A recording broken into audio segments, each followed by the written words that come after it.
अखिल Bharat Hindu Mahasabha ABSM ना संथी अमदी गंगा की इसिंग सिजिन्नदुना ताजमहल सेंदोखरे हाइरे।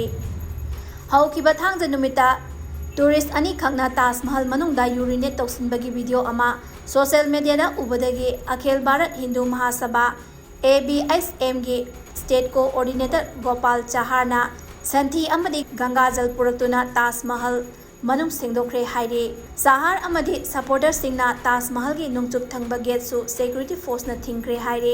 चाहारना ताजमहल असे भगवान शिव की लाइसंग लेरंबा सेंगलबा मफम अमनी टूरिस्ट सिंगी थवोंग अदुना मफम असे मांगहनख्रे अदुना संथी सिजिनदुना सेंदोकपा मथौ ताई हाइना सिक्योरिटी दा हाइखिबा लैरी। थौदोक असिगा मरी लैनाना ताजमहल की कंजर्वेशन असिस्टेंट प्रिंस बाजपाईनसु सोशल मीडिया थागलिबा वीडियो असिगा मरी लेनबा मियोय अथॉरिटीना थिजिन हुमजिल्ली अमसुंग पामदबा थौदोक असे मतुंगदा हन्ना थोक्तनबा थबक पाइखटकनी।